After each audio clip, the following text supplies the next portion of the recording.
He crouched behind a shutter as matriarch Alice lifted the child-shaped amulet above the trembling child. Suspicion tightened his hands and set him moving. The occult researcher pressed his forehead to cold wood and watched the ring of robed figures close like a hand around the child's small shoulders. He felt suspicion first, then a hard, hot spike of outrage when an initiate touched the child's chin as if testing breath. He did not speak. He could not. His pen in the pocket of his scholar's coat tapped once against leather and stayed still as the ritual finished, and the village square emptied. He had come to the settlement because a merchant's ledger mentioned donations to a child sanctuary, and a midwife had slipped him a folded scrap of parchment. The researcher counted his possessions in small, practical moments: a brass monocle, a leather notebook, the torn folio he hoped to find. He moved from the shutter to the alley the way a man removes a glove, slow, deliberate, checking every sound. Within the first minutes he noted what mattered. The amulet's shape, the way matriarch Alice's hands did not tremble, and the child's wooden toy with a burned crescent on its side. Those details anchored his plan. He followed the cloistered path toward the sanctuary and met a thin man in plain robes at the gate. The man barred the passage with a staff and asked his purpose. The researcher flinched, heard his voice come out small and flat. "I am a scholar," he said. "I study rites. I seek records." The initiate tilted his head and said, "Names here are swallowed by vows. Names are not for you." The exchange made the researcher cold with another change in feeling. Doubt shifted to irritation. He stepped forward. "Tell matriarch Alice my name. Tell her I watched tonight." He kept his voice steady. The initiate's glance slid to the cloister, and a quiet threat lay in the set of his jaw. The initiate spoke, short and clipped. "You watched. You should not have watched. Why are children singled out?" The researcher, "Because children are closer." The initiate replied, "They are nearer to what matters." Their dialogue snapped like rope. The initiate repeated, "Closer to what matters." The researcher pushed, "Closer to what, God?" The initiate did not answer. He only held the gate as if holding a blade. The researcher took a step back. Suspicion turned into a decision. He would uncover the records that night. He found the midwife by accident and then by intent. He knocked at a low cottage door and a woman with a lantern answered, face creased by labor and weather. The researcher watched the lantern oil burn steady and took 3 slow breaths before he spoke. "I need the truth about the children," he said. "Names, dates, what is taken." The midwife's hands tightened on the door frame. She looked at him, then at the street, then sat him on a hard stool. "You are the occult researcher," she said. "They sent you words in a ledger. There you look and then you leave." Her voice had the flatness of someone who had learned not to be surprised. "Tell me what you saw," she added. The researcher named matriarch Alice, the amulet, the child's stare, the burned mark on the toy. He watched the midwife's face for any shift. Her lips pressed together. Her fingers opened and closed on a glyph carved into the stool. She confessed in small, practical sentences. 3 infants last season. 1 boy 2 summers ago. They called it passing and we called it help. The elders signed. We kept the mouths of neighbors closed with coins. Her voice did not break. The researcher held his breath as the next shift arrived. Confusion gave way to sickening clarity. He who signed. She names in a steady list. The reeve, the miller, the parish bell ringer. Each name landed like a stone. He wrote them down quickly, feeling his stomach tighten. He lifted his pen and tapped it twice, a nervous habit. "Why did you help?" he asked. "Because they were afraid for the harvest," she replied. She looked at him, and for a moment her eyes were flint. "You have proof?" she asked. He opened his bag and showed the folded scrap. The midwife covered her mouth and the lamplight trembled over her hands. That night the researcher slipped into the abandoned scriptorium. He picked the lock with a flat-headed tool and moved through dust and fallen vellum. His method was precise. He used a small knife to pry loose a loose board in a lectern and found a hidden folio bound with dark thread. The folio's cover smelled of beeswax and iron. He turned the pages under his brass monocle. The ritual instructions lay in clear, deliberate handwriting. A rite of transference, a euphemistic phrase for permanent removal, a sequence of offerings, and a final binding that used a child's breath as a seal. He read the phrase and felt his pulse thud against his throat. His suspicion had become concrete threat. He folded the folio into his coat and left as quietly as he had come. He planned his next steps in small, efficient acts. He catalogued what he had taken on a battered table in his study. He compared the folio's dates to the midwife's list. He traced the amulet's symbol on the margin of his notebook and noted the child's toy carving matched a scribble in the folio. The evidence fit like gears.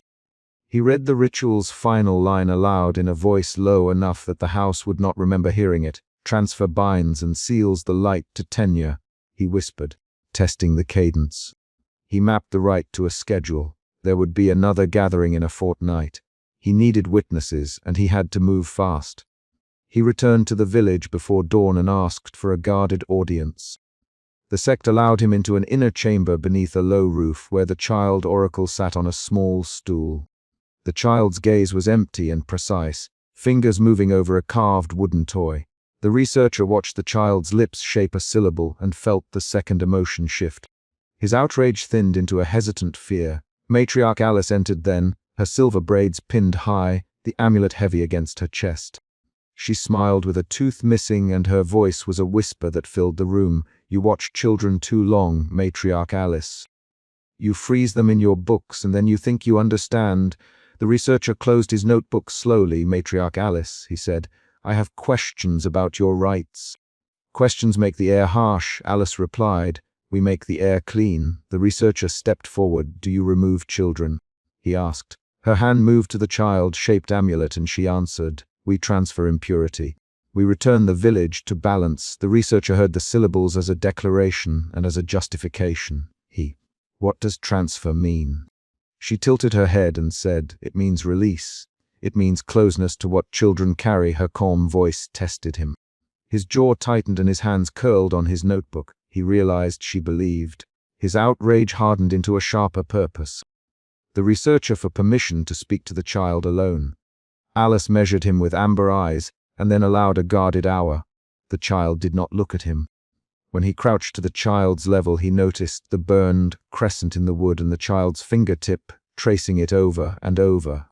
He spoke softly, naming the toy. "What is this called?" he asked. The child tilted the head and said, in a whisper, "Moon Burrow." The voice was small and detached. The researcher tried a coaxing tone. "Who carved it?" The child did not answer. Instead, the child's thin hand reached out and touched the researcher's palm. The skin was warm and unsteady. He felt a quick recoil inside his chest, and then a calm like a held breath. He checked his pulse and told himself to record everything. His questions carefully. He wanted the child's manner, the child's small phrases, and the way the child looked away when Matriarch Alice entered. Alice watched them and murmured blessings under her breath. The researcher heard the whisper 3 times as a pattern. He recorded it with his pen. When Alice left, the researcher stood and the child smiled for no reason he could name. The smile was a small, sudden thing that made the researcher feel something raw and unsteady. He left the cottage with the child's toy hidden beneath his coat and a new, urgent plan. The nights grew shorter and his work became a chain of small actions and encounters. He sought witnesses at the mill, spoke to a baker whose sister had a child offered away, and found the miller who flinched when the researcher Matriarch Alice's name. The researcher kept his questions direct. Who signed the parchment? Who attended the offering? He wrote each answer in short lines. When the baker, named Osric, finally spoke, his mouth was a tight line. "They come in cloaks and light no fire in my oven that night, Osric. They leave with songs and coins." My sister stopped speaking after her child went. The researcher felt his hands tremble. He steadied them on the table. Doubt turned into cold resolve. At midnight, before the scheduled rite, the researcher returned to the stone ritual chamber on the platform. He had studied the folio and marked the place where the final transference would occur. He had no plan for violence. He intended only to observe and to take proof. He hid behind a pillar and watched the elders arrange candles and low benches. Matriarch Alice led them in a slow chant. The child oracle sat at the center, robe folded, eyes fixed on a point beyond the circle. The researcher felt the third emotion shift. Fear moved into a harsh clarity that demanded action. He stood as the chant reached the line that matched the folio. The words Alice spoke were precise. "Let breath bind what cannot remain," she intoned. The researcher recognized the sequence and stepped forward. clutching the torn folio in one hand and the burned toy in the other. "Stop this," he called. The room turned toward him. A dozen faces hardened. Elders rose in a flurry. Alice's whisper cut through the noise like a knife. "You bring fire into the sanctum," she said. "You bring a scholar's lie." An elder moved toward him. The researcher held up the folio. "This is the text. It names the rite. It names the binding." He spoke to the room, naming the steps aloud. Voices collided. The researcher felt his voice break once and then recover. Matriarch Alice laughed softly and said, "You misunderstand the language of care." He heard the baker's name in an elder's hush. The room split into two movements. The elders reached to cover the child, and the initiates formed a line between the researcher and the platform. The researcher had three choices: expose the rite and risk being subdued, attempt to rescue the child, or flee with the evidence. He lunged for the child's toy, and the child's hand went slack in his grasp. A rapid exchange of demands followed. "Matriarch Alice!" The researcher shouted. "Matriarch Alice, listen." "Silas," Alice replied to an elder using a proper name in a public room. "Silas, hold the line." The researcher: "I have midwife testimony. I have signatures. I have the folio." An initiate pushed him. He stumbled and the toy splintered a little in his fist. He felt the child's fingers curl and then fall away. "Let him go, Alice, let him go, and let balance be kept." The researcher heard a rapid exchange of commands among the elders. Three elders stepped forward, speaking short orders. The room smelled of tallow, old wood, and iron. The researcher saw the child's face and made a choice. He tore a page from the folio with his teeth and shoved it into his coat. He grabbed the child's toy and, in a burst of desperate motion, he ran. The initiates shouted a dozen names and a group pursued. He ran through the temple and pushed through a low door into the night. The moon cut the stone into hard planes and his boots ate the wet moss. He heard shouts close behind him. A blade nicked his shoulder as he slipped between two oaks. He did not stop running until his lungs burned and his coat hung heavy with dew. He reached the forest path and hid beneath bracken, clutching the torn folio page and the toy. His shoulder stung where the blade had nicked. He counted his breaths, then his evidence. He had proof in the folio and in the midwife's list. He had names that connected the village elders to the rite. He had the child's toy with the burned crescent. He had left the child oracle behind. A low sound of distant bells told him the sect had called a muster. He realized the secrecy ran deeper than he had thought. He returned to his study at dawn and began to catalogue what he had stolen. He laid each item on the table and annotated them in a steady hand. He cross-referenced names and dates and noted a pattern of offerings in years with poor harvests. He copied the folio's ritual sequence into his notebook and underlined passages that equated transfer with permanent removal. He attached the midwife's list by sewing it with a single thread through the corner of the page. He read the folio's final binding clause again and felt the same cold resolve return. He wrote a letter to a magistrate in a neighboring town. He wrote it in precise sentences and sealed it with wax. Then he read the folio aloud to himself and marked places where the sect used euphemism to obscure action. He knew that language had power. The sect's terms turned killing into mercy. He paced once, then twice, then stopped to steady his hands. He chose two witnesses to approach at dawn: the baker Osric and the miller, whose fear was the only proof that the community had consented. He planned to bring them to the magistrate with the folio and the midwife's list. Before he could leave, he catalogued the child's toy carefully. He traced the burned crescent with a fingernail and noted the pattern of scorch marks. He folded it into linen and tucked it beneath the folio.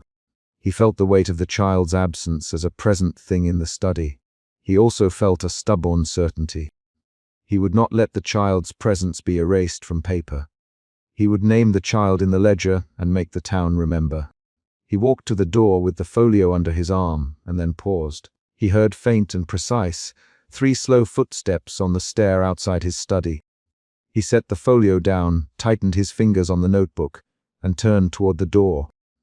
The chapter ends as the footsteps halt at his threshold and a voice says his name. He slipped the warded latch with 2 careful fingers and pushed the private door inward. The hinges complained once and then fell silent. Suspicion tightened his fingers as he bent to the cabinet. Suspicion that had been growing since he crouched behind a shutter when Matriarch Alice lifted the child. shaped amulet above the trembling child. A dim lantern hung from a peg and threw a narrow column of light across a ledger that lay open like a naked list. He saw names, dates, and small marks burned into the margins. The marks and a small carved toy with a burned sigil made the sect's purpose unmistakable. The central problem stood under the lamp. The ledger scheduled children for rites that the sect called cleansing, and the next entry bore a date within days. He closed the door a fraction and kept his breath even. He moved with the same economy he had used the night he first watched Alice lift the amulet, keeping shoulders low, keeping his satchel tucked to his ribs. He lifted the ledger with gloved hands and read names until the paper annoyed his eyes with repetition. Each line used plain handwriting, notched tick marks, and a column of symbols only the sect used. Several entries were crossed with a neat slash and a word he had learned to dread: exemplar. He felt the suspicion deepen into a tight, sharp knot in his jaw, and the knot pushed him to action. He tore a single corner from the open page and slid the fragment into his coat. Outside the chamber, a corridor breath sounded thin and regular. He froze when distant footfalls scraped the stone. Someone was moving in the outer rooms. He ducked behind a curtained alcove and listened. The sound stopped. He pried the wooden toy from the ledger's base, a small animal, throat-singed, paint-flaked, and felt an odd physical horror. The toy smelled of smoke and beeswax. He pinched it between forefinger and thumb and felt the scarred wood catch under his nail. He wanted to take everything. He also knew the room would be checked at the first hint of theft. A voice passed nearby, low and careful. Joran, the child at the east lane, must be prepared by midnight. Matriarch Alice. He recognized the clipped vowels he had heard behind shutters. The researcher flattened his body into the dark and listened to names and orders flow with terrifying method. Make sure Edda is kept away. She stirs trouble, he moved then, not because he had time to plan, but because the ledger demanded immediate choices. He copied a line with a stub of charcoal and pressed his palm to steady the page. The name for the exemplar ritual read like a target: the Child Oracle. He had seen that child's face earlier, the pale eyes and the small wooden toy. The notation shifted his purpose from curiosity to intervention. He slid the ledger back, replaced the toy on the shelf, and left a hairline scratch on the inside of the cabinet where his hand had caught the grain. He eased the door and left the chamber as he had entered, hands first, then shoulders. He reached the inner corridor and perched behind a tangle of linens. The matriarch's footsteps had passed. Acolyte Joran's shadow moved like a thin blade across stone. The researcher counted his heartbeats and began to plan how to carry the page he had torn. He trusted Brother Thomas with ink and copying. Thomas understood records and could name witnesses. He needed a witness now. He needed evidence beyond scrap paper and a charred toy. A rustle, then a whisper. Alice, Joran, the midwife, is watching the east lane. Dissuade her. Alice replied, offer her coin, and if she refuses, keep her counsel away. Children weaken conviction. The phrase landed cold enough to force a change in him. That line became the new fulcrum of his plan. He slid down the corridor and nearly collided with a patrolman stepping out of the shadow. He startled. The patrolman's hand reached for his arm. He moved in a single practiced impulse. He shoved the man and bolted toward the narrow service exit. The patrol reacted, shouted, and gave chase. He ran the village alleys with the ledger page folded into his palm. He kept his head low, breath measured despite the scrape of pain when a plank cut his heel. The patrol's shouts chased him through a maze of laundry lines and leaning doorframes. A stray dog barked and then fled. He darted between a cart and a barrel and felt a thin, hot line of blood cool along his shin where a nail had scored him. He risked a glance back and saw Joran's silhouette at a distance, giving order to the patrol. The chase split him away from the immediate chamber, but it left the ledger's consequences on the street. A woman stepped from a doorway and her hands closed on the page he had dropped underfoot. The midwife, Edda. He recognized her face. Square jaw, collused hands, a stitch-worn apron. She crouched and smoothed the paper with fingers that trembled. He stopped and caught his breath outside an archway and watched her read. She read aloud one name in a voice thin with disbelief. Child Oracle, she said. Edda folded the page into her apron and looked up as if deciding where danger ran. She did not call the patrol. She did not follow him. She walked the other way and kept her steps small, like someone carrying a child. He found Brother Thomas before dawn in the scriptorium of the abandoned chapel, where pigeons left pale dust on ruined benches and a single candle burned stubbornly. Thomas worked with an index, candle wax on his knuckles, and eyes red from late copying. He had seen the ledger's script before, and he did not need to fold his hands to understand the stakes. The researcher slid the torn corner onto the table and kept his voice flat. Thomas, the ledger lists children, the sect marks them and sets dates. The child oracle is scheduled. He let the words land like stones. Thomas leaned forward and tapped the paper with a careful fingertip. "Show me," he said. He pointed. The scribe read and then saw softly. They never used such order before. This is administration, not piety. They track names like rent books. They will call it devotion. The researcher, they will say the children are closer to God. Matriarch Alice will find a text to dress it up in scripture. Thomas replied, "Alice makes scripture do work she wants." They argued the next steps. The researcher wanted to rush the matter to the magistrate. Thomas feared the magistrate was entangled with the sect's list. They debated aloud, short lines of exchange that snapped like rope. "If they move tonight, Thomas, we have days, not hours. Then we move now," the researcher answered. "We cannot wait for proofs to gather." They tested options. Thomas insisted on corroboration, a second witness, a mark that proved the ledger belonged to Matriarch Alice. The researcher described the hairline scratch on the cabinet and the scent of beeswax on the toy. Thomas nodded and promised to search the chapel records for a purchase matched to the carved toy. The researcher left with a list and a bleeding heel. They did not have long. On his return to the edge of the village that night, the researcher heard the sound of bells, set to a private rhythm, not the parish. He stepped into a narrow lane and flattened himself against a wall when acolyte Joran strode past with 3 cloaked figures trailing. Joran's gait was economical. He carried a small bundle wrapped in linen. The researcher watched Joran's hands adjust the weight and saw the knot at the cloth's center. He followed a distance and kept shadows between them.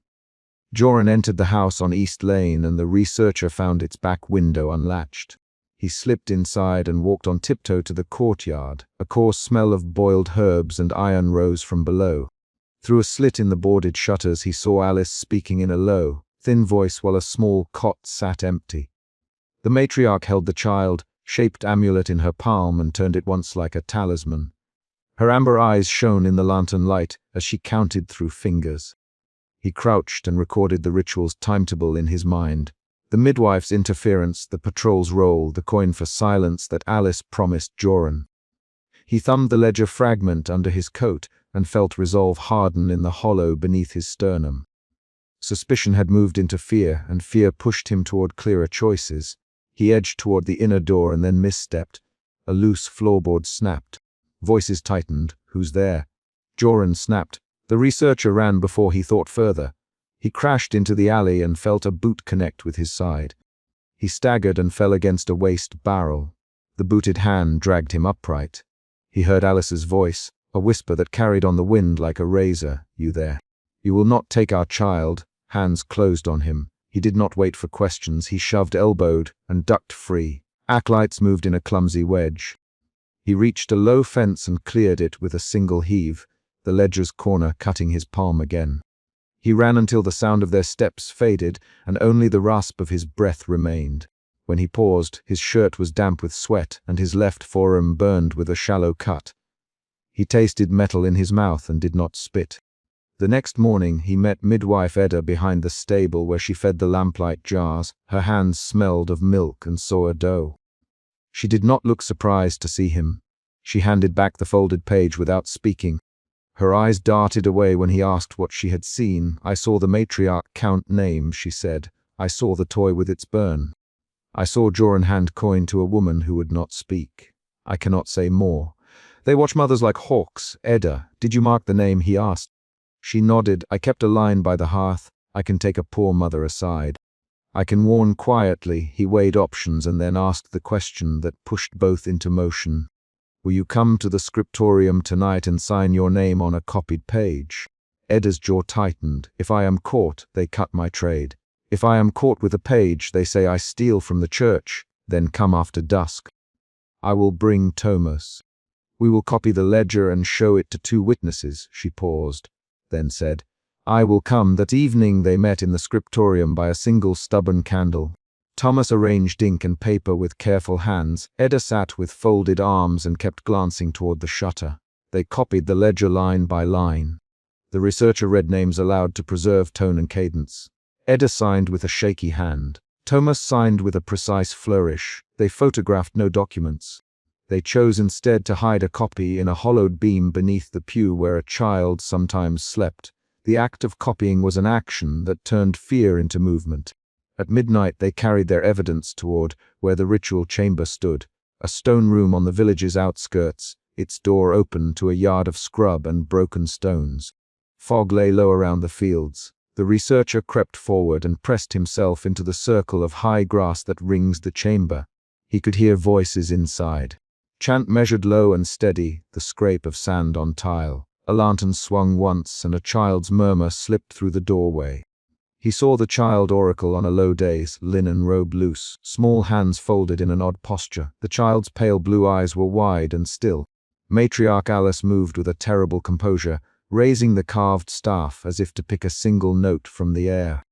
Acolyte Joran stood to one side with a small knife that flashed when the moon opened between clouds. The researcher felt every instinct scream to break the door. He burst through the outer shrub and did not plan his entry. He charged, breath loud in his ears, and slammed into the threshold with a shoulder that knocked a candle to the floor. The flame guttered. The officiant scattered. Alice's thin whisper turned into a command. Stop him. The researcher reached the dais and grabbed the matriarch's wrist. Her skin was as cold as beeswax. He looked at the child's face and saw no fear, only a far-off stillness that made his hands clench. Acolyte Joran lunged. They traded blows in a tight space. The researcher landed a palm to the acolyte's chest and shoved him backward. Thomas pushed through the open door behind him, bringing the scribe's weight to bear. Back, Joran! Thomas shouted, there is witness here. Matriarch Alice spoke then, voice low enough to cut glass. You have no right, she said. You break the covenant, you break the village. Thomas answered, you mark children for a schedule. We have the ledger, we have Edda's signature. We are not thieves. Alice lifted her chin. You would have the law take children from the altar. You are men of paper. They are close to the divine. Thomas spat. You make law from fear, Alice. The room shifted into harsh motion. An acolyte grabbed one of the candles and threw its tallow. Flame licked at the rafters. The child oracle stirred and a single syllable escaped the child's lips, breath like wind through a reed. Then Alice moved to pick the child up, and suddenly the small figure in her arms became the hinge of the entire village. The researcher shouldered forward and planted his body between her and the child. Hands pushed, ropes threatened, and in the crush of people a young acolyte struck the researcher across the cheek. Pain exploded in his face and blood salted his mouth. He blinked and tasted iron. He watched as Alice pressed fingers to the child's temple and whispered a word he did not understand. People shouted accusations at one another. Brother Thomas seized a candlestick and held it defensively. Edda, who had come hidden at Thomas's request, stepped into the doorway and cried the child's name. Child oracle, she said. Her voice trembled with something like betrayal and compassion. The scene splintered into choices.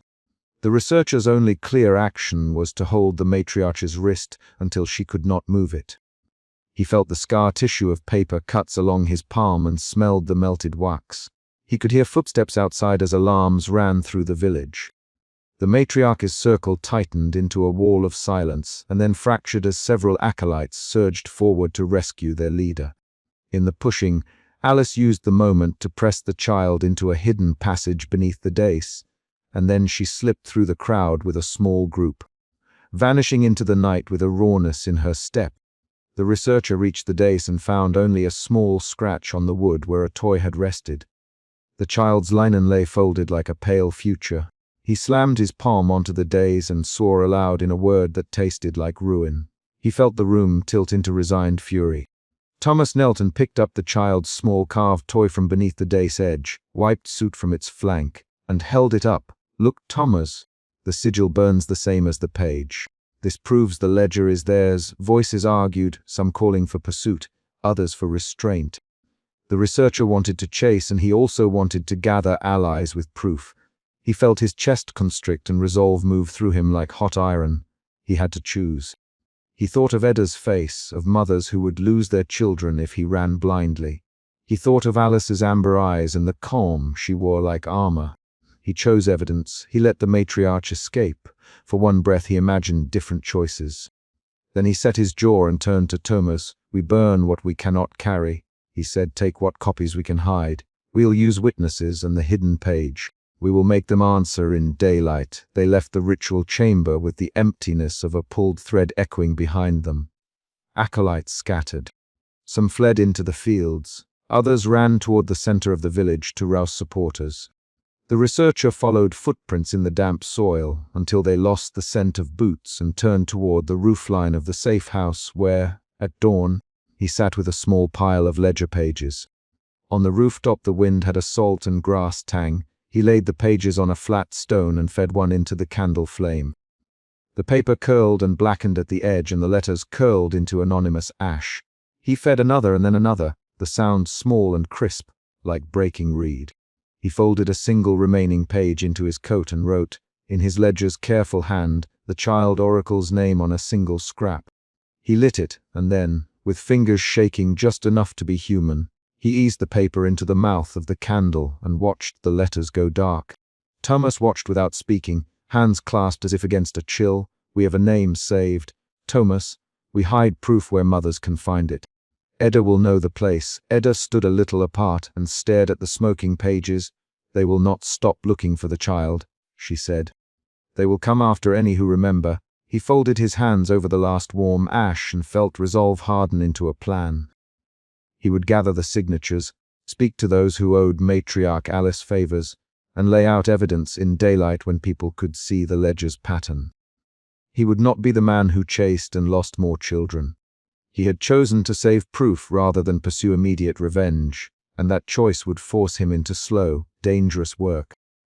As dawn inched pale along the horizon, he sealed the remaining page into a leather sheath and pressed it beneath his breastbone. He wrapped his wound and tucked the child's wooden toy into his satchel. He let daylight touch his face and count the small, concrete prices he had paid.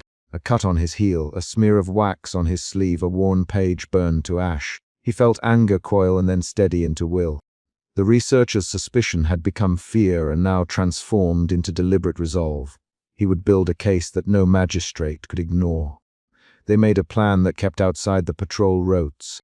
Using Thomas's knowledge of church records and Edda's quiet network among mothers who traded information while washing linen. They agreed that tonight they would not attempt rescue by force. They would spread knowledge, gather signatures, and present the ledger's roster to men whose office could not be bought without a public witness. They would force matriarch Alice to answer where light could reach her. A final decision landed like a physical blow. The researcher folded the last ledger fragment into his coat and lit it at the candle's flame. He watched letters curl into a dark smear. He extinguished the candle and tucked the ashes into a small tin. He placed the child's toy on the edge of the rooftop, fingers finding the notch where paint once clung. He closed his fingers around the toy and felt its grain beneath his skin. He whispered nothing. He only set everything into motion. When the sun rose fully, he left the rooftop with a new map of allies and the knowledge that Alice had vanished with the child oracle. He walked through the village with the leather, wrapped page under his shirt, and a vow forming in the shape of immediate, concrete actions. Find allies, collect witnesses, expose the ledger to daylight. He had been the man who crouched behind a shutter months ago and watched an amulet raise the child into ritual. Now he would be the man who emptied the ledger's secrecy into the open. He closed the chapter of the night by burning the remaining identifying pages and placing a single folded scrap with the child oracle's name in his pocket, a scrap that he intended to use like a key. Outside the village a cart creaked. A child's toy rattled inside. He tightened his coat and began to walk toward the scriptorium. The next battle would be public. The immediate crisis had resolved. The ritual had been interrupted, the child had been spirited away. And the researcher had chosen to protect surviving children by trading desperate pursuit for a strategy that could reach the whole village. He stepped down from the rooftop and carried his wounds as proof that he had acted. He would wake Thomas at dawn and send Edda to the hearth where mothers shared news. He would not let Matriarch Alice convert the ledger's marks into a new night of sacrifice. He would build daylight around the ledger's burned letters and force their secret into the sun. At the scriptorium door he paused and pressed his palm to the wood where he had left a faint scratch during his first entry into Alice's chamber. It was a tiny concrete reminder he had touched that night, proof of a presence, proof of trespass. He turned, and with the leather-bound page at his chest and the toy in his satchel, he went to meet the village daylight in the long, methodical work of witnesses and accusation. He had chosen evidence over immediate vengeance. Dawn took the rooftop ash and made it part of the road. He folded the child's name into his coat and walked away to gather what daylight could make plain. He flattened himself into the scrub when a boot snapped a twig and acolyte Ryan's voice barked, "Who's there?" Suspicion tightened his hands around the satchel strap, and he forced his breath small and regular.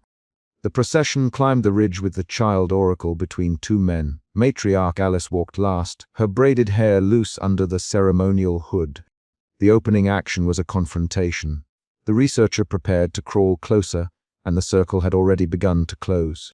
He had seen Alice lift the child-shaped amulet once before through a shutter. That memory returned as a hard, ordinary thing, the creak of wood, the dull brass flash of an amulet, the child's shoulders trembling. So suspicion in him felt like an old tool he had sharpened for this night. He had traveled to this valley to prove a pattern he suspected. Devotion used as instrument. The first minutes after the twig cracked set the chapter's problem plainly. If he did not act, a ceremonial sequence would proceed on that platform. If he acted openly, he risked being seized by the ring. He inched forward and counted the steps in the procession. 3 acolytes bore the child on a rough blanket. 2 elders carried trays of toys and trinkets.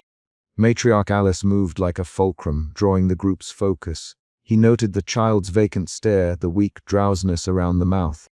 The researcher checked the satchel again. He had brought only a coil of binding cord, a flask of bitter tea, the brass monocle, and his leather-bound notebook. He himself what the notebook already argued. The sect manufactured ritual purity. They reached the platform and lowered the child. He crawled to a ruined wall 20 paces off and pressed his forehead to warm stone. He watched the elders set small carved animals and a row of amulets in the child's line of sight.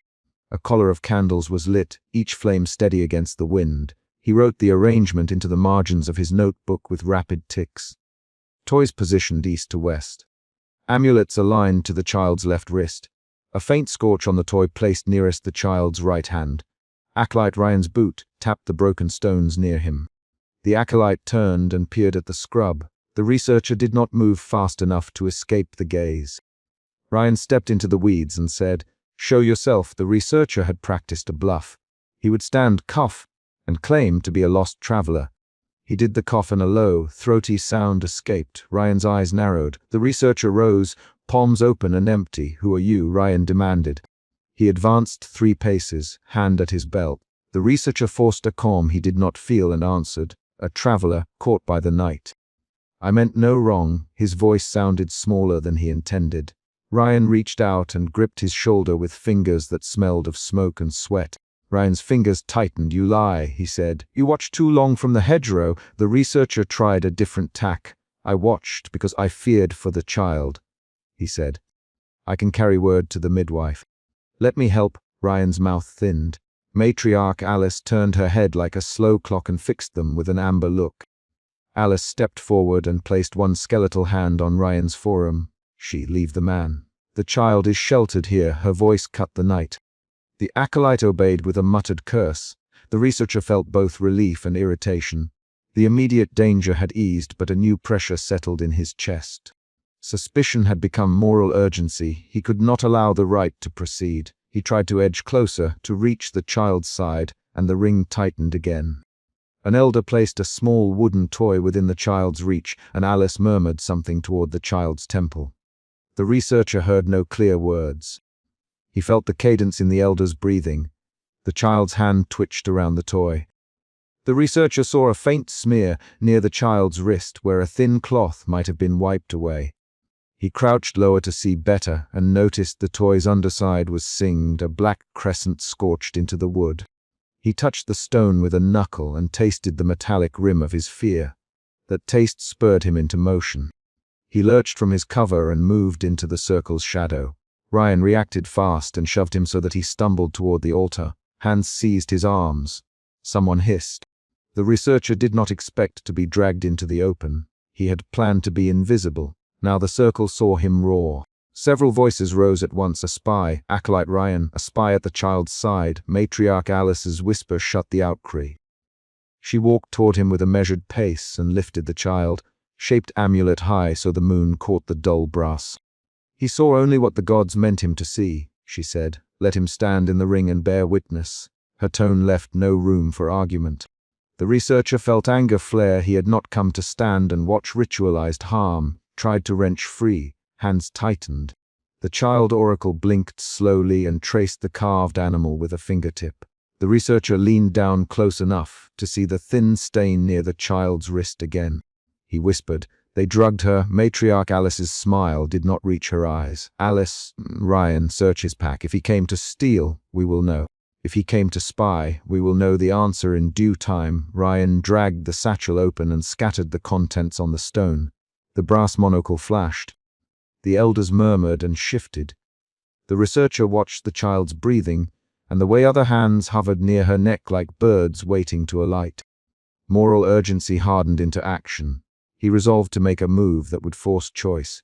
He reached and snatched the burned toy from the child's lap. The motion was quick and allowed no room for argument. Someone cried out and a hand shot for his wrist. He twisted and ran toward the platform's edge. The voice that rose behind him was Matriarch Alice's whisper, thin and cold. "Stop him." Ryan lunged and caught at his sleeve. They fell across the broken stones. The circle erupted. Acolyte Ryan shoved another elder, the midwife pushed forward, and Matriarch Alice shouted an order that made three voices quiet immediately. The researcher rolled and kept the toy clutched to his chest while hands fumbled at him. He forced a shout and waved the toy high. See the burn?" He yelled. The toy is marked. The child is not pure. She is prepared. His claim did what he needed. Heads turned. Doubts flickered. A bark of laughter came from the periphery, and then a voice cut through with sharper clarity. "She has been given tincture," the midwife, Mara, said. Mara stepped forward, palms out, and her arrival altered the room's balance. "Village midwife Mara says we gave the child a sleep draught for the night rite." Alice answered smoothly. Mara's eyes were blunt. She said, "No, you slipped laudanum into her broth 3 nights ago. I will not let you call it sacred." The claim landed on the circle like a stone. A short argument began, rapid and edged. "You accuse me of poison." Matriarch Alice, "Mara, you are the midwife who left a bound wound unattended." "Alice, you asked me to bless the baby with your herbs and I found my spoon laced." Mara answered, "You sent for the tonic and I refused to give it until you threatened the child's mother." "You twist my words." "Alice, you accuse without proof." "Show me the broth, show me the spoon," Mara demanded. "Show me where the tincture came from." The back and forth had the required quickness. 5 short lines that turned accusation into rupture. The elders split into 2 quiet camps. The researcher used the pause. He held the burned toy up to the moon and pointed to the char mark under the animal's belly. "The mark is not a blessing," he said. "It is the manufacturer's brand burned to hide a hidden cavity." They sealed the toy after putting something in it. One elder leaned in and took the toy, turning it with a thumb to pry at the seam. The toy opened a hair. A small scrap fabric fell free with a dull, sweet odor clinging to it. Mara sniffed and closed her eyes. "Opium," she said. "You gave the child opium to steady her hands. You call that nearness to God." The phrase cracked the consensus. Matriarch Alice's expression sharpened. She lifted the ceremonial staff as if to compose a speech. Ryan bristled and stepped toward Mara. The researcher risked one more reach and found the thin smear on the child's wrist again. He pressed a finger at the smear and tasted bitter salt on his tongue. At that instant, Matriarch Alice moved with a speed that contradicted her years. She drew a small blade from the folds of her robe and raised it over the child's chest. The movement made the night breathe differently because action replaced argument. The researcher saw the blade edge reflect moonlight. He saw hands go white around the child's shoulders. The circle's voices locked into a single high sound, then silence. He made the choice in one motion. He shoved forward, pushed past Ryan and a second acolyte, and seized the child's shoulder. "No," he said. He dragged her from the low altar and held her to his chest. The blade arsed down. They collided. Bodies crashed into the stone. Shouts erupted. Ryan struck him across the face. The researcher tasted blood and grit. "Let go!" Matriarch Alice hissed, "Let go and accept the blessing." The researcher twisted his arm, and the child's head lolled against his shoulder. She breathed shallow and wet. He smelled milk and smoke and the faint resin of beeswax from Alice's bracelets. His voice came out rough. "She is a child, Alice. She is not a vessel for your right." Hands clawed at him. For a breath he felt everything shrink to the child's breathing and the weight of bodies pulling at his sleeves. Then village midwife Mara stepped forward and placed her palm against the child's wrist. She is drugged. Let me take her to the village hearth and watch her until dawn." Her voice held the authority of having seen many injuries. Matriarch Alice's jaw tightened. The staff trembled for an instant. Ryan hissed and reached for Mara. A short argument flared again. "You cannot take her, Alice. She belongs to the circle tonight. You cannot a sleeping child because you call it mercy, Mara. Prove your claim or stand down." The researcher kept his weight against the child's small body. His actions spoke. He would not yield her easily. Alice looked over the ring and then, in a move that felt like calculation rather than surrender, she nodded once. "Bring her to the midwife's care until the dawn council decides," she said. The elders shifted, half relieved, half weaponed. The researcher felt anger ease into worry relief. The riot of limbs slowed. Mara wrapped her shawl around the child and the researcher handed the burned toy to her without meeting her eyes. In the peripheral hush Ryan spat. "You let him take proof, matriarch." She turned toward Alice and Alice's whisper was nearly inaudible. "Let him leave with what he claims. If the proof fails, the ring will answer for its slackness." The line cut a bargain. A fracture had opened among the elders and Alice had chosen to hold the public line rather than escalate blood. The researcher did not wait for more argument. He felt the mountain air go thin with approaching dawn. He wrapped the satchel across his chest and stepped down the slope with Mara at his side carrying the child. Mara kept her eyes on the child's face like a nurse following a faint pulse. She spoke once, low. "You did right to make noise. Quiet men make quiet graves." The researcher could not answer at first. His throat was dry. Then he said, "You should have said something earlier." Mara's eyes did not harden. "I feared what Alice would do to my standing," she said. "I feared what she would do to the mothers. Fear kept my tongue." The words landed more as confession than accusation. Dawn spilled light across the valley, and the platform receded behind them into grays. The researcher walked with steps that had new care. He carried a scrap of burnt cloth and the burned toy wrapped in oilcloth. He had proof, but his chest still felt full of small aches and doubts that would not leave. The emotion that started as suspicion had moved through moral urgency, then to anger, and finally to wary relief. Those shifts had changed what he would do next. At the lower path he paused and wrote a single line in his notebook. "Alice wields consent like a blade. Mara fractures anonymity. Child sedated by tincture. Toy conceals delivery mechanism." He tucked the notebook away, the ink still wet. A village rooster called, and a woman carried water past them without looking at the strangers. The researcher slid the brass monocle into his pocket and watched the child's chest rise under Mara's shawl. He considered taking the child with him that dawn and refusing to leave her behind, but Mara's grip tightened on the shawl and she said, "She will wake with me at the hearth. I will not let you carry her into a stranger's council hall." The researcher could have argued, but he saw the midwife's hands, the colossus, the ink stains from birth records, and he accepted a choice made by someone who had long kept lives entire. He let the valley take him outward while Mara carried evidence and care inward. They parted at the cusp of the lane. Mara set the toy down beneath a sagging apple tree and looked at him with a short, blunt nod. "Leave with what you have," she said. "Bring them the proof they cannot ignore." He shouldered his satchel and walked away. The postscript of the night remained literal. The burned crescent under the toy, the smear on the child's wrist, Alice's blade raised, and then paused. He had interrupted a planned motion. He had not ended it. At the edge of the hedgerow, he stopped and turned once to look up the slope.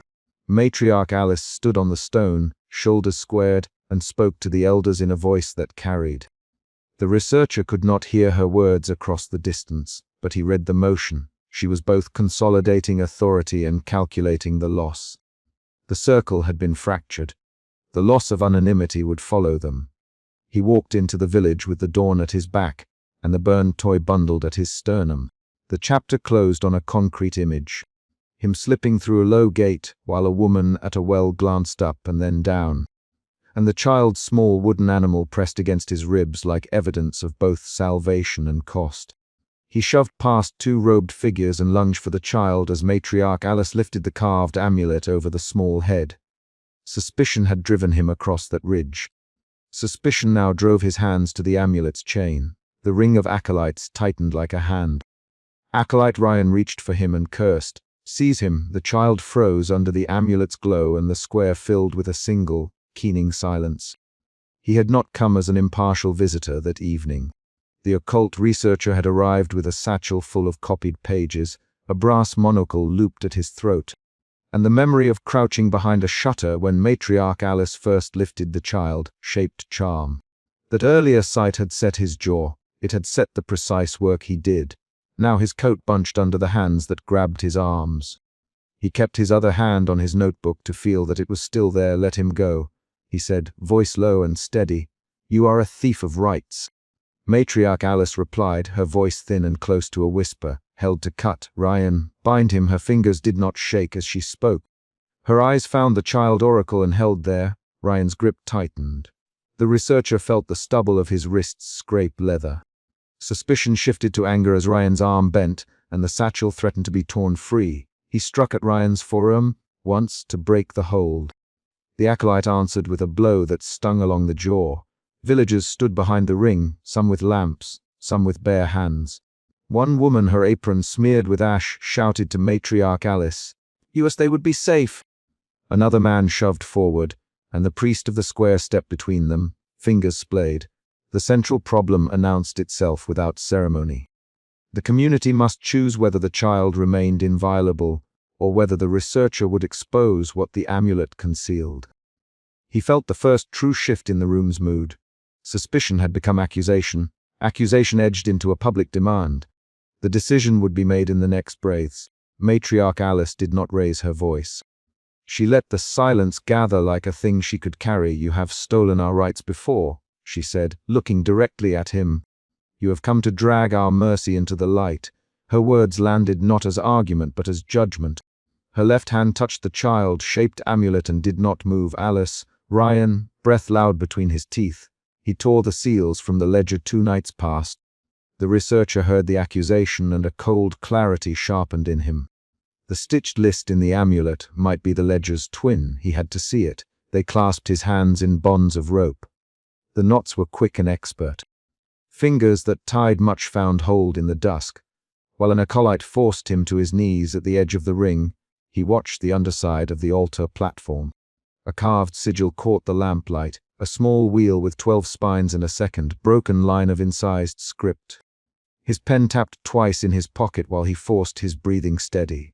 Doubt crept in for a second. Had he misread the ledger's meaning? Then suspicion rose again as the acolyte tilted the amulet toward him and opened the tiny hidden seam. The seam revealed a length of line and edges frayed, bound with a single stitch. The researcher's fingers ached to touch it. He could not reach. Ryan held the amulet high enough that the stitch glinted. "If you have brought these things to tear us apart, then speak now, thief." "Matriarch Alice." The researcher could not answer. He focused on the list. Names were stitched in tiny, neat letters, names he recognized from a ledger he had copied weeks before. He felt a secondary emotion shift. Clarity flooded where his doubt had been. These names matched births, donations, and disappearances. The sect had threaded the village's anxieties into ritual procedure. They had turned obligations into a litany. He tried to ask, but the ropes cut into his wrists. "What is that list?" He managed. Matriarch Alice's smile showed the missing tooth. "It is a tali. It is a promise. It is what keeps us with the favor of the holy." Her voice did not soften. A woman behind the ring began to cry. The researcher's eyes slid to the child oracle. The 9-year-old sat on a low altar slab with both small hands folded around a carved wooden toy. The child's stare was distant and steady. The pale blue eyes did not blink. The oracle's lips moved in a minute, almost imperceptible motion, the kind of motion an attentive observer would mistake for a twitch. An external event punctured the confrontation. A villager flung a lamp too close to a stack of straw, and a flare licked at the edge of the tapestry. Two acolytes lunged to beat it down. That action broke one rhythm and changed another. While hands were busy, the researcher bent his head and, with the heel of his hand, scratched at the rope that bound him. Matriarch Alice stepped forward then, the ceremonial staff tapping the stone in a measured beat. She set the staff's end at the altar's edge and folded her fingers over the amulet. "You can leave with what you have taken." She nodded toward the bound satchel. "You may walk with proof that will break us and haunt you when the village turns. Or you may allow the rite to continue, and we will choose a new tali. Choose thief. Choose now." He looked at the torn ledger pages that lay at the altar's base. His earlier copies had been clean, but these pages were stained and cut. The choice felt like a blade. His action would set the course for the village. He thought of the mothers who had brought their children, hands raw, eyes hopeful. He thought of the ledger whose entries had matched donations with names, and then with disappearances. He thought of his own work. To recover records and to keep a factual account, "If I walk away with proof, the court will read it," he said. "If I leave, others will find these names and decide who to fear." He paused. "If I stay, I might stop a child from becoming a tool. And if you stay," Matriarch Alice replied, "you will break what grants us order. Choose what you know." She lifted the amulet so the stitched list showed, "Choose what you fear." Her amber eyes did not flicker. Acolyte Ryan spat. "Choose, researcher. Choose your conscience or your witness." His words had a hard edge. He moved his boot so that the researcher's knee felt a jab. The researcher swallowed and felt anger rise, not at the child but at the way the community's fear had been folded into ritual. The child oracle shifted then, a small, deliberate motion with one tapered finger that traced the edge of the toy and brushed a binding thread soon into its base. The thread snapped. Silence cut across the square. Men drew back their hands. Matriarch Alice stepped toward the altar as if to steady herself. The researcher felt an immediate emotional shift. Anger loosened into stunned confusion. He had not expected the child to move with purpose. That motion did not match the passive figure he'd seen in the ledger's illustrations. The oracle's fingers worked at a seam in the toy until a thin ribbon fell free. Matriarch Alice's face blanched. For a single breath her composed mask fractured. She placed a hand over her mouth and whispered, "No." Then she straightened and lifted her voice. "The child is the sign. Do not make the sign fall." Her hand clenched the amulet so tight the metal creaked. A rapid exchange unfurled around them. "Alice, stop this." The researcher's words were sharper now. "This is a ledger, not a sacrament. You use names to hold people by fear. You are the one who stole paper. Matriarch Alice, you are the one who will not see what we keep." Her voice remained soft. "The threat hung in the thinness. You use children," he answered. "You trade their safety for control." He jerked his bound hands. "You stitched names into a charm and called it holy. You defile our altar." Ryan shot back. "You keep us safe." Another acolyte cried, voice splitting. 3 quick lines, each one a spike. The crowd's murmur rose into a brittle chorus of accusation and defense. The researcher bent his head and, with a hidden clasp under the hem of his coat, freed a small penknife. He did not draw it. He held it. The blade's edge glinted like a thin promise. Ryan noticed and stepped closer. "Do not," Ryan warned. "Do not make us spill blood here." At that moment the researcher saw, under the altar rim, a carved panel that had been loosened. The hidden compartment offered a view into the altar's underside, a length of faded cloth wrapped around small bones and a smear of wax. He realized then that names had been stitched to mark not only births and donations but a ledger of obligations that had become a ledger of fate. The stitched names corresponded with small tokens kept beneath the altar. He felt a new turn, doubt. Had the ritual once held benign orders that became corrupted? Or had the ledger always served as a mechanism of control? He could no longer tell by the faded script alone. The doubt urged him forward. He had to show the names. While hands argued, the child oracle steadied the toy on the altar and reached with both small palms toward the amulet. The researcher saw the child's fingers close on the amulet's chain. Acolyte Ryan moved first. He lunged, and the researcher met him. The two men crashed into the altar. The amulet swung. One motion, violent and ungainly, snapped the chain. The amulet struck the stone and the sewn cloth unfurled. Pages, thin and stained, slipped free and scattered like orphaned leaves across the cobblestones. The altar smashed under the impact. A low, metallic cry rose as jars toppled. Matriarch Alice surged forward, then staggered back with a hand pressed to a wound near her hip. Blood darkened the bone, white hem of her robe. Her face had the set of someone both wounded and furious. She breathed in, then out, and called the village to order, hold. She said, voice high for the first time. It did not sound like a whisper. It sounded like a command. The villagers froze. Listen. Listen to what these pages say. She pointed to the scattered ledger pages with a shaking hand. Judge them honestly. The researcher crawled over the broken altar and grabbed a wet page. He smoothed the paper with the heel of his hand. A name he knew from his copy stared back. The same format, the same small marks used to show years and offerings. Margins held inked annotations.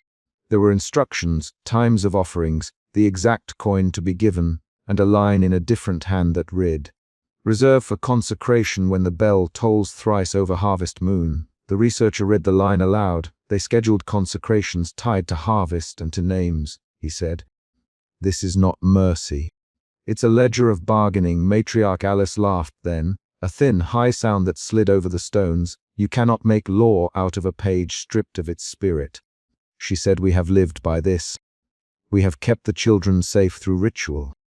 If you take this away, we unravel. A villager near the broken hearth stepped forward and spat on the ledger. Your spirit has cost us sleep, the woman said. Our children were taken from us in the night. You called it protection. You called it blessing. It took my nephew. The voice changed the square. Several others began to speak over one another, names, accusations, confessions. The researcher let them. He gathered pages, a line at a time, and moved through the ring. He kept reading aloud when silence fell again, because words on the page carried more weight than shouting. Midway through the clearing of the stones, the researcher found a folded scrap with a note in the matriarch's hand. A record of a child's refusal, crossed out and annotated, and beneath it, a second hand had written, handled. He forced his breath slow and read the notation out. The arrival of that single revealed line acted as a mini cliffhanger for the crowd. Many faces went slack with recognition and fear. Ryan shoved him. You read like a judge. Ryan, you make us finger the wound, then judge us by what is here, said the woman who had lost her nephew. If these pages say you took my boy for a saving, then who saved him? Matriarch Alice steadied herself with a staff and forced a smile that did not reach her eyes. She tasted blood at her lip and spat to the cobbles. Her voice found a brittle calm. We kept the order. The village consented. She looked at the child oracle. You saw it, oracle. Speak. The child's voice came as a breath. The words were not whole sentences. They me to watch. The oracle, they me to keep the numbers. I counted. I counted so they could sleep. The words had the flatness of repetition. Counted what? The researcher. The oracle's pale eyes flicked to Matriarch Alice and then to the broken pages. Names, nights, bells. They tied names to bells. They had kept the dark away. A hush settled. The villagers listened to the child's answer like one listens to a measurement taken. Matriarch Alice's hand trembled and she pressed it to her wound. The wound bled bright enough that someone shouted for cloth. The researcher rose and held out the child's wooden toy. Who put this inside the amulet? He asked. Matriarch Alice turned her head. She looked at the toy and then at the child. It was given to the child at birth, she said. We keep tokens by the altar. They are signs of favor. Her voice lost some of the edge of command then. It fell into the small groove of wear. An acolyte named Jaw, who had not spoken until then, stepped forward. He had been in previous nights at the ledger bindings. Matriarch, he said, there were times we took names with a blessing and gave them back. There were times we took names and did not return them. I have held the jars under the altar. I have watched the tolly. I cannot unsee what I saw. 3 villagers turned their heads away as if the act of looking could make the memory sharper. Jaw repeated, voice rougher, I cannot pretend I did not place a child's token in a jar and lock it. That admission shifted the square into a slower motion of accusation, and then into coordination. The villagers were not a single thing. They were many. A few moved to help Matriarch Alice. Several dragged down the torn tapestries. Others swept pages into a pile to be taken to the town clerk. The community decided in fragments. Matriarch Alice tried to speak, but the wound and the shock made her falter. The researcher stepped closer, unbound hands now freed by Jaw's half, hidden scissors and the distractedness of the acolytes. He pressed a page into Jaw's hands and asked, "Why did you do it?" Jaw's answer was a low sound, "Because I was afraid." Because when the ledger said names and the bells tolled, the fear in market and field went down. My sister slept. My house did not burn. I did not seek to harm. I sought order. That confession hardened some faces and softened others. The researcher realized then that the ledger served as a technique for managing communal dread. Matriarch Alice had sewn fear into a machine that paid in small, calibrated violences. Night slid toward moonrise as the villagers argued over what to do with the pages. A group demanded the matriarch be bound and handed to the magistrate. Another group said they would not let outside courts decide their matters. The researcher stood between them and watched the child oracle, who had crawled off the altar and sat with knees drawn up, fingers tracing the wooden animal. He put a hand on the child's shoulder. The child's skin was cold, dust smelling at the hem of the linen robe. "Can you tell whether you feared or believed?" The researcher softly. The child looked up. "I was told to watch, and I watched. The oracle, sometimes the bell scared me. Sometimes it made them sleep. I do not know the difference." The answer contained no theatrics. It contained a child's practical bewilderment. Matriarch Alice, wounded and furious, made her choice. She rose with the staff and steadied herself against a stone. She raised the carved amulet in both hands and called, "We will answer before the magistrate.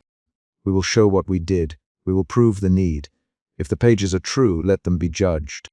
If they are false, then I will accept whatever the law says." A low murmur ran through the villagers. Several hands pushed forward a bundle of the torn ledger pages for delivery. Others wrapped cloth around Matriarch Alice's wound.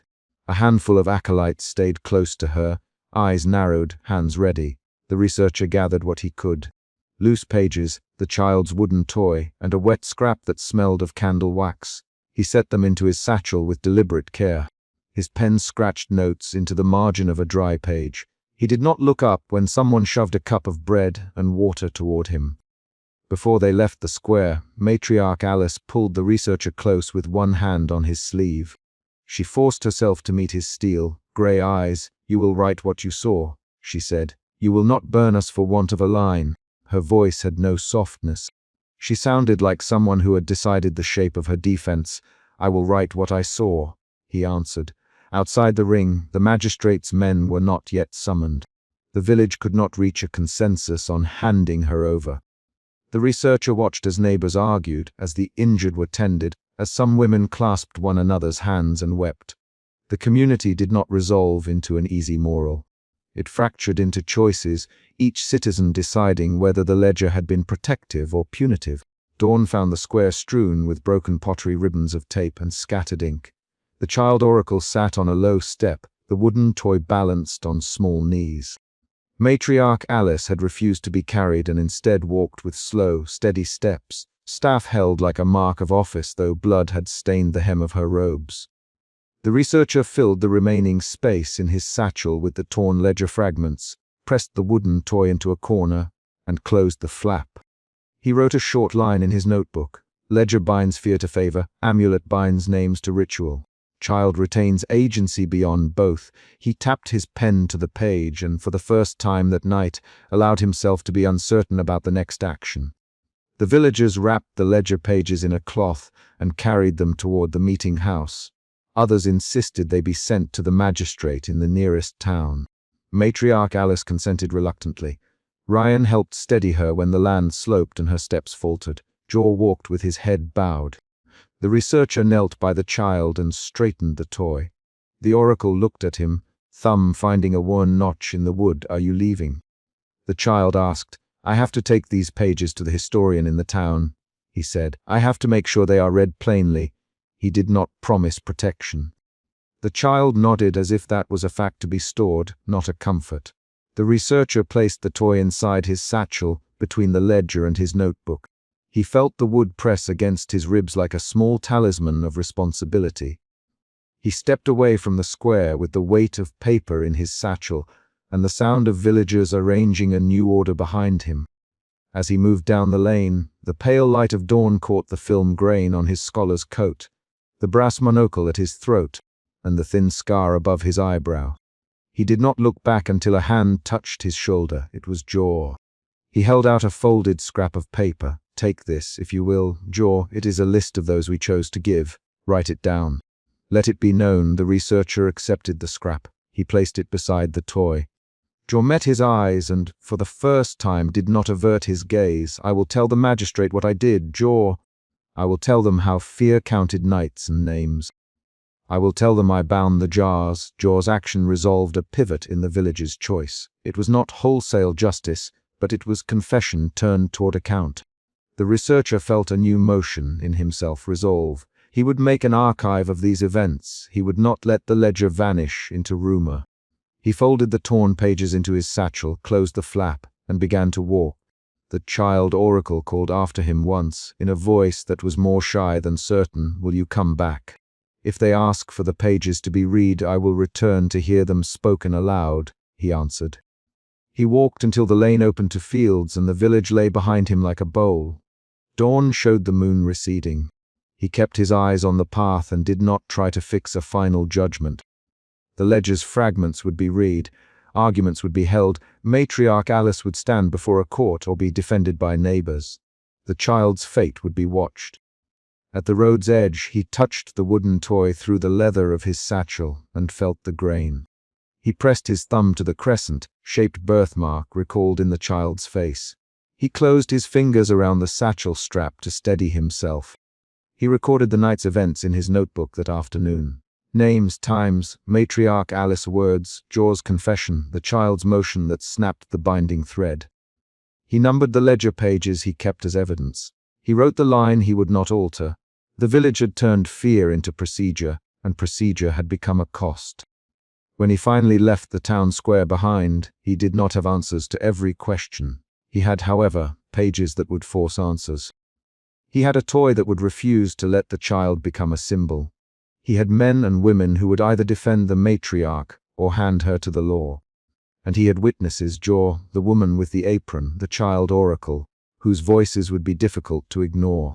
He closed the notebook, slid it into his satchel beside the wooden toy and the folded scrap, and adjusted the brass monocle against his chest. He walked on, the satchel's weight against his side a quiet reminder of the night's work. As the dawn widened, he did not feel relief. He felt the precise edge of duty carried forward. He left the ruined square with the pages he had taken and the proof he had planned for. He had broken the right. He had not broken the people who had followed it. The village would decide what to do next. He had done what he could. Collect and bring truth where fear had once been currency. He took one last look down the lane. Matriarch Alice stood in the square doorway, staff in hand, gathering the acolytes who remained. The moon slid fully behind a cloud and the first bird called as if years had not passed at all. He tightened the strap on his satchel and kept walking. At the farm road where the dust met the high grass, he stopped, slid a hand into the satchel, and felt the wooden toy warm against his palm through the leather. He set the satchel at his feet, wrote a single, compact note on a small scrap, an address and a name where the ledger would be sent, and placed it inside the satchel with the child's toy and the folded list Jaw had given him. He lifted the satchel and walked away as light widened on the horizon. Later that week, when court clerks opened the bundle he had sent, the names panting in ink would force a hearing. Matriarch Alice would speak for herself or be spoken for. Jaw's confession would complicate the verdict. The child oracle's small action had changed the immediate ritual. The ledger's exposure had changed the village's balance. The researcher did not expect tidy answers. He expected civic trouble, debates at the meeting house, and long evenings where people argued about fear and procedure. He also expected the child's toy to endure as a small object that recorded a child's quiet resistance to being only a symbol. He kept walking until the town's gate rose and the road to the magistrate's house unfurled before him. He did not hurry. He had saved the pages and carried the toy. He had witnesses and a confession. He had a loose, dangerous hope. that a community forced to read its own ledger might choose different arrangements. He set his satchel against a low step near the magistrate's office at noon, tapped the brass monocle twice against the notebook's leather, and pushed the flap open to take out the first sheet. He did not make proclamations. He began to read aloud to the clerk who answered the door, names, dates, the line about consecration at harvest moon. The clerk's face tightened. When the clerk finally looked up, the researcher folded the wooden toy into his palm and said, "Make a record of this. Keep it plain.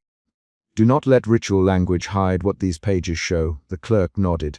The clerk wrote the line and stamped a dated mark.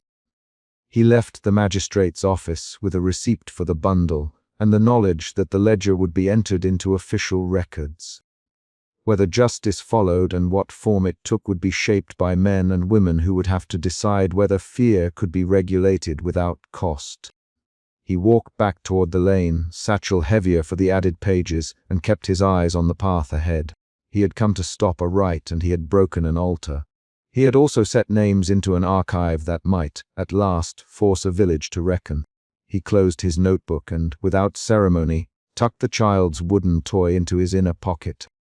He did not look back, but he carried the sound of a bell tolling in the distance as a promise that people would have to speak about what they had done. He stepped into the road and walked until his figure was a dark line against the widening plain. The satchel at his side held ledger pages, the child's toy, and the records that would not let the night be forgotten. The square behind him settled into a day that would be restless and long.